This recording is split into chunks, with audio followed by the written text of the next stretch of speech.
नमस्कार दोस्तों, जय हिंद। स्वागत है आपका टॉपिक विद विनय पे। दोस्तों, आज हम बात करेंगे गौतम बुद्ध की।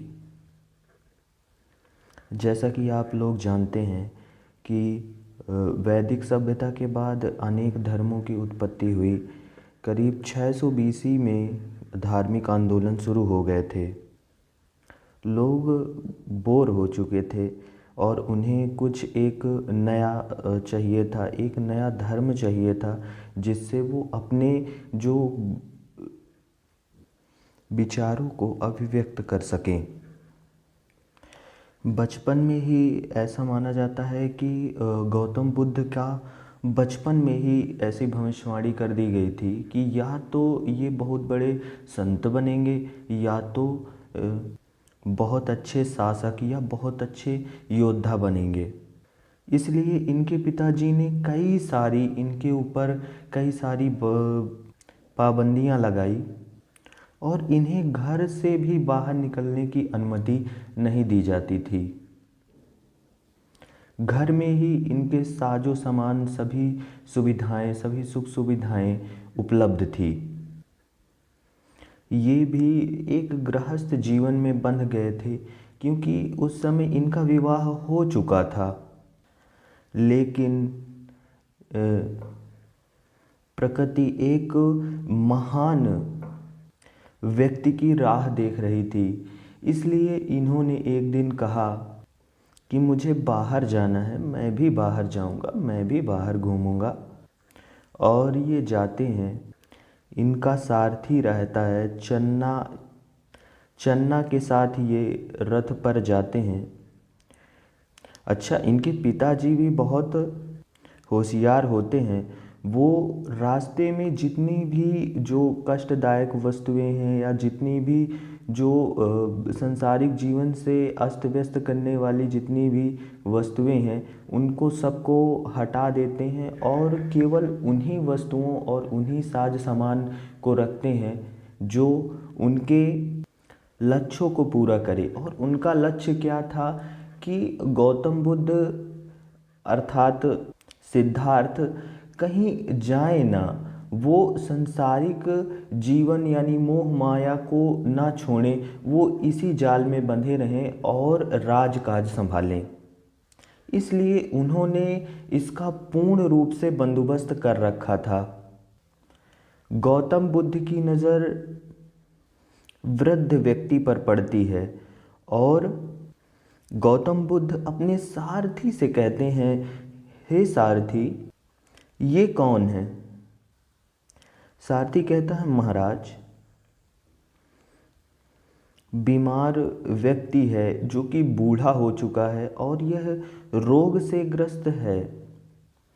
कुछ समय पश्चात एक जनाजा निकलते हुए देखते हैं और फिर से अपने सारथी चन्ना से पूछते हैं कि हे चन्ना, ये कौन है और ये सब रो क्यों रहे हैं? तब चन्ना उनको बताता है कि ये इसके परिजन हैं और इसकी मृत्यु हो चुकी है, इसलिए यह रो रहा है।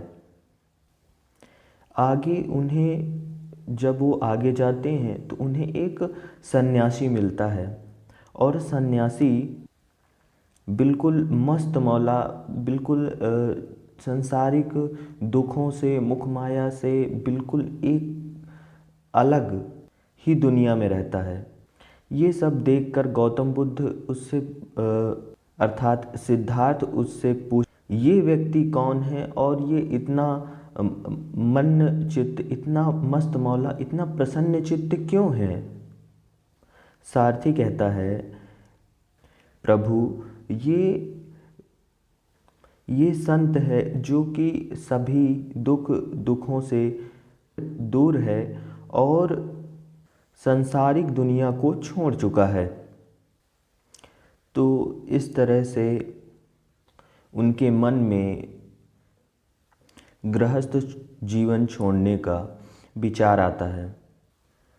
तो अब हम क्वेश्चन लास्ट में लगाएंगे, जो प्रीवियस ईयर में जो क्वेश्चन पूछे गए हैं उन क्वेश्चनों को लास्ट में लगाएंगे। तो बौद्ध धर्म की जो शुरुआत होती है, बौद्ध धर्म की शुरुआत होती है 600 BC में। जो धार्मिक आंदोलन होते हैं वहाँ से बौद्ध धर्म की शुरुआत होती है। गौतम बुद्ध को लाइट ऑफ एशिया भी कहा जाता है। गौतम बुद्ध को light of Asia, light of Asia भी कहा जाता है। इनकी जन्म की बात करें तो इनका जन्म कपिलवस्तु के लुम्बिनी में हुआ था। इनका जन्म कपिलवस्तु के लुम्बिनी में हुआ था, जो कि नेपाल में अवस्थित है। इनके जन्म के समय इनकी जो माता थी उनका स्वर्गवास हो जाता है और उनकी जो माता होती हैं उनकी मृत्यु हो जाती है। तब इनका लालन पोषण इनकी मौसी प्रजापति गौतमी द्वारा होता है। प्रजापति जो गौतमी होती हैं, प्रजापति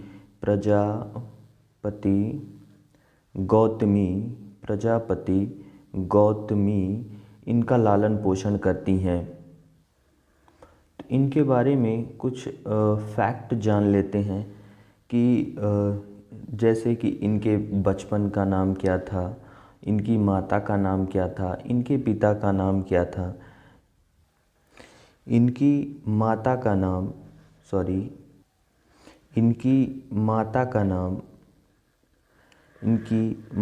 नाम महामाया। इनकी माता का नाम महामाया। इनके पिता का नाम शुद्धोधन। इनके पिता का नाम शुद्धोधन। इनकी माता का नाम महामाया और इनके पिता का नाम शुद्धोधन था। इनके जो बचपन का नाम था सिद्धार्थ था। इनके बचपन का नाम सिद्धार्थ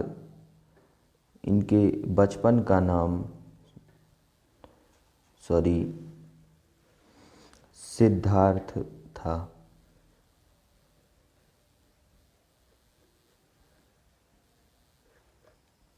इनका लालन पालन इनकी मौसी ने किया था। इनका लालन पालन इनकी मौसी ने किया था, जिनका नाम प्रजापति गौतमी था। प्रजापति गौतमी ने इनको बचपन से इनको पाला, क्योंकि इनकी माता का देहांत हो चुका था। इनके जन्म के समय ही इनकी माता का देहांत हो चुका था, इसलिए इनका जो पालन पोषण है इनकी मौसी प्रजापति गौतमी ने किया था। इनका लालन पालन इनकी मौसी प्रजापति गौतमी ने किया था। प्रजापति गौतमी ने इनका लालन पोषण किया था। इनकी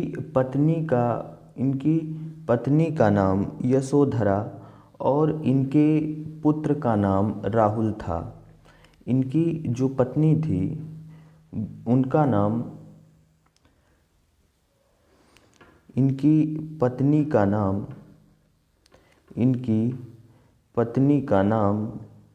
यशोधरा और इनके पुत्र का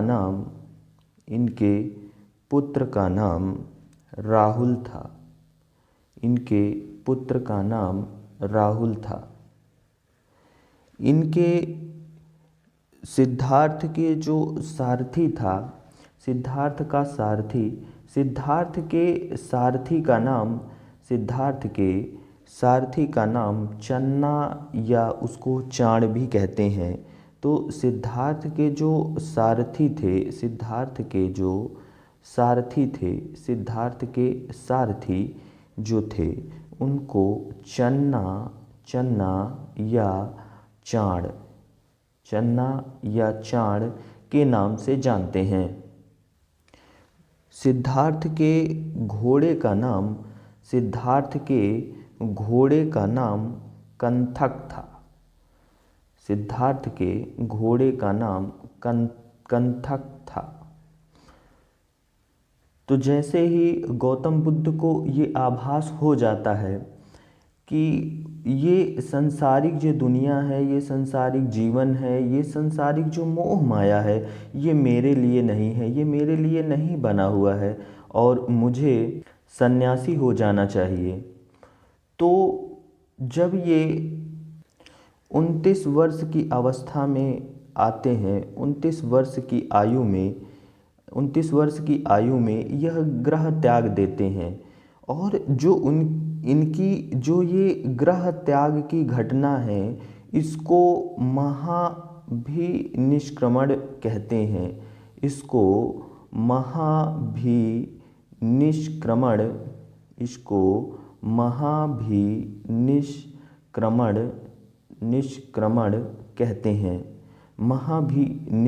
कहते हैं।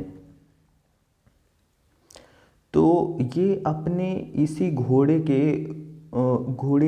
जो इनका घोड़ा था कंथक, और अपने जो सारथी है, अपने सारथी के मदद से ये घर से बाहर चले जाते हैं और उनकी मदद से बाहर निकल जाते हैं। और ये बाहर निकलने के बाद अमोना नदी के तट पर जाते हैं। अमोना नदी के तट पर ये जाते हैं और अमोना नदी के तट पर जाकर ये सन्यासी रूप धारण कर लेते हैं। अपने जैसा कि आप देख सकते हैं चित्र में, ये अपने बालों का अर्पण कर देते हैं। इसके साथ ये जितने भी अपने वस्त्र होते हैं, जितने भी गहने होते हैं, उनको निकाल के अपने जो सारथी रहता है जिसका नाम चन्ना या चाण रहता है, उसको दे देते हैं।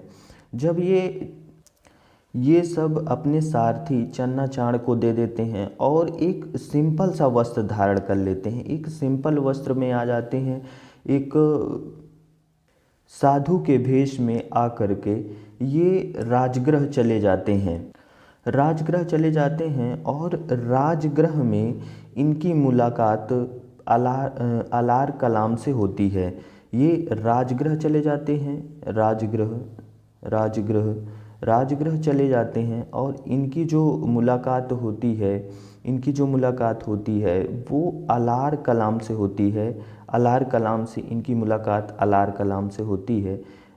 अलार कलाम से ये मिलते हैं और अलार कलाम से मिलने के बाद ये पहले वो इनके गुरु होते हैं, मतलब अलार कलाम इनके पहले गुरु होते हैं, जिससे ये अपनी शिक्षा प्राप्त करते हैं।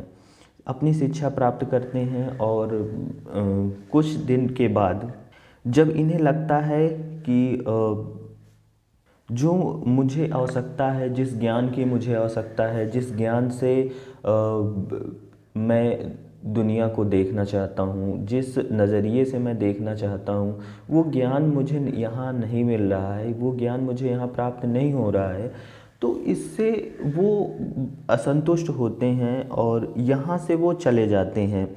जब यहाँ से वो जाते हैं तो वो अपने दूसरे गुरु के पास दूसरे गुरु से इनकी मुलाकात होती है। इनके जो दूसरे गुरु रहते हैं वो रुद्रक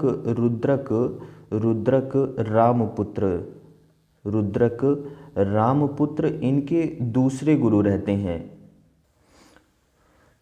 रुद्रक रामपुत्र इनके जो दूसरे गुरु रहते हैं वो रुद्रक रामपुत्र रहते हैं। फिर से यहाँ वही बात आती है कि ये अपने जो इनको जो ज्ञान चाहिए था, जो इनको जो उनसे अपने गुरु से जो एक्सपेक्टेशन थी, वो इनकी वो मनोकामना या वो इच्छा इनकी पूर्ति नहीं होती है और ये दूसरी जगह जाते हैं।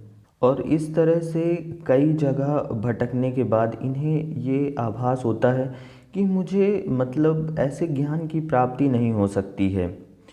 तो ये खुद से एक वृक्ष के नीचे, पीपल के वृक्ष के नीचे, पीपल के वृक्ष के नीचे यह पीपल के वृक्ष के नीचे यह बैठ जाते हैं और वहाँ तपस्या करने लगते हैं। ये 5 साल तक तपस्या करते हैं और तब जाके इनको ज्ञान की प्राप्ति होती है। और इनकी जो ये ज्ञान प्राप्ति की जो ये घटना है, इनकी जो ज्ञान प्राप्ति की जो घटना है, इनकी जो ज्ञान प्राप्ति की जो इनकी घटना है, ज्ञान प्राप्ति की जो इनकी घटना है, इसको वो महा जो ज्ञान प्राप्ति है, इसको इस जो घटना है इसको हम निर्वाण प्राप्ति कहते हैं। और निर्वाण प्राप्ति के बाद ही, पहले इनका नाम क्या था? सिद्धार्थ था। इनका नाम सिद्धार्थ था, इनके बचपन का नाम सिद्धार्थ था। जैसे ही इनको ज्ञान की प्राप्ति होती है और जब इन्हें 5 साल की तपस्या के बाद जब इनको ज्ञान की प्राप्ति हो गई, और जब ज्ञान की प्राप्ति हो गई तभी इनको बुद्ध कहा गया। तो सुजाता नाम की जो एक लड़की थी, उन्होंने इनका व्रत तोड़ा था, इनको खीर दिया था, जिसको ये खाकर अपना इन्होंने व्रत तोड़ा था। तो जब इनको ज्ञान की प्राप्ति होती है तब ये एक नया धर्म बनाते हैं, एक नया धर्म लोगों के समक्ष प्रस्तुत करते हैं, अपने एक विचार रखते हैं कि ये जो उनका धर्म होता है, जिसका नाम होता है बौद्ध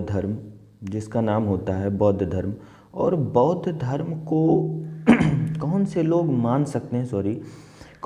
मान सकते हैं, इसकी बात वो करते हैं। तो बौद्ध धर्म को मानने वाले के लिए कुछ रूल होंगे, कुछ रेगुलेशन होंगे, जिसके तहत उनको रखा जाएगा, उस धर्म के लिए वो एलिजिबल होंगे। तो इसके लिए जो न्यूनतम आयु रखी गई थी कि आप अगर बौद्ध धर्म को अपनाना चाहते हैं तो आपकी आपकी न्यूनतम आयु है, अगर आप बौद्ध संघ में शामिल होना चाहते हैं। बौद्ध धर्म तो कोई भी अपना सकता है, लेकिन अगर आप बौद्ध संघ में शामिल होना चाहते हैं तो आपकी जो न्यूनतम आयु है वो 15 वर्ष होनी चाहिए। अगर आप 15 वर्ष के हैं तो आप बौद्ध धर्म का जो संघ है उसमें आप शामिल हो सकते हैं। तो चलिए, धर्म बन गया और उसके रूल रेगुलेशन बन गए। अब बात आती है कि जो उनके शिष्य हैं, उनके जो प्रथम शिष्य हैं, जो उनके प्रधान शिष्य हैं, जो उनके प्रथम शिष्य हैं, वो कौन थे? तो उनकी जो प्रथम महिला शिष्य थी, जो प्रथम उनकी महिला शिष्य थी, उनका नाम था प्रजापति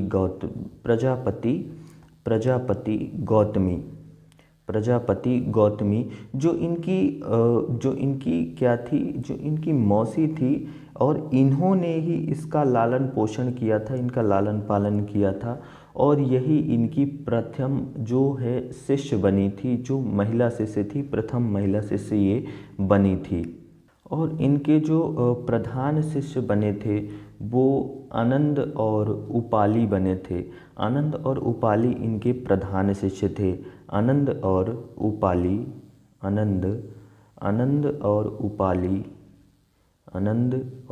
उपाली इनके प्रधान शिष्य थे। और इन्होंने अपना प्रथम जो उपदेश दिया था वो सारनाथ में दिया था। सारनाथ में इन्होंने अपना प्रथम उपदेश दिया था। सारनाथ में इन्होंने अपना पहला उपदेश सारनाथ में दिया था। और इन्होंने जो सबसे ज़्यादा यानी कि जो सर्वाधिक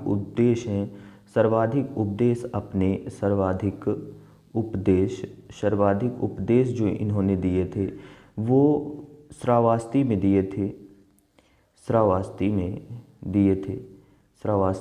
थे और पाली भाषा में दिए थे।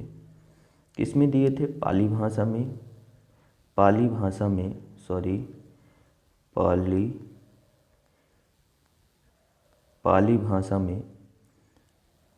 में दिए थे। तो जब इन्होंने अपने उद्देश्य पाली भाषा में दिए तो उसके बाद इनका जब ये बौद्ध धर्म में आते हैं और बौद्ध धर्म में जो इनका अंतिम समय आता है, जब इनका अंतिम समय आता है तो ये कुशीनगर में चले जाते हैं और वहाँ पर ही क्योंकि कुशीनगर में ही इनकी अंतिम समय में ये अपने कुशीनगर जाते हैं और कुशीनगर में ही ये अपना अंतिम उपदेश कुशीनगर में देते हैं। और ये अपना अंतिम उपदेश जब कुशीनगर में देते हैं और वहाँ पर एक चुंद लोहार होता है जो इनको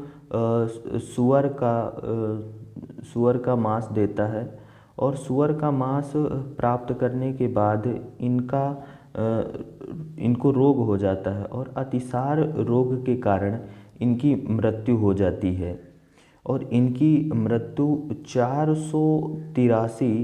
483 BC में इनकी मृत्यु हो जाती है और इनकी जो मृत्यु की घटना है उसको महापरिनिर्वाण कहा जाता है। इस घटना को ही महापरिनिर्वाण कहा जाता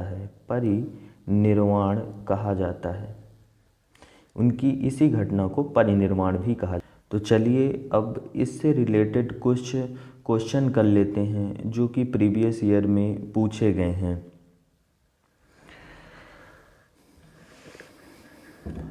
बुद्ध शब्द का तात्पर्य होता है एक विजेता, एक परिमोचक, एक ज्ञान संपन्न व्यक्ति, एक भ्रमणकारी। तो जैसा कि मैंने बताया कि बुद्ध को जब ज्ञान की प्राप्ति होती है तब इनको बुद्ध कहा जाता है। बुद्ध का मतलब ही होता है एक ज्ञान संपन्न व्यक्ति, अर्थात इसका राइट आंसर हो जाएगा सी। एक ज्ञान संपन्न व्यक्ति को ही बुद्ध कहा जाता है क्योंकि बुद्ध के जो बचपन का नाम था वो सिद्धार्थ था। बचपन का नाम इनका क्या था? सिद्धार्थ था। और जब इनको ज्ञान की प्राप्ति हो जाती है तब इनको बुद्ध कहा जाता है। तो चलते हैं अपने नेक्स्ट क्वेश्चन पे। गौतम बुद्ध की मृत्यु कहाँ हुई थी? लुम्बिनी, श्रावस्ती, कुशीनगर और बोधगया। तो जैसा कि मैंने बताया कि इन अंतिम समय ये कुशीनगर में बिताते हैं और कुशीनगर में ही इनकी मृत्यु होती है और उनकी मृत्यु की घटना को ही महापरिनिर्वाण भी कहा जाता है। तो चलते हैं अपने नेक्स्ट क्वेश्चन पे। भगवान बुद्ध ने अपना प्रथम उपदेश कहाँ दिया था? बोधगया, सांची, सारनाथ या कुशीनगर। तो मैंने बताया कि इन्होंने पहला उपदेश अपना सारनाथ में दिया था। तो इसका राइट आंसर हो जाएगा ऑप्शन सी, सारनाथ। चलते हैं अपने नेक्स्ट क्वेश्चन पे। किसे लाइट ऑफ एशिया के नाम से जाना जाता है? Option number C, Mahatma Buddha. ये भी मैंने क्वेश्चन बताया हुआ है और ये क्वेश्चन कई बार पूछा गया है। जितने भी क्वेश्चन हैं काफ़ी क्वेश्चन कई बार ही पूछे गए हैं, कई पेपरों में ये क्वेश्चन पूछे गए हैं।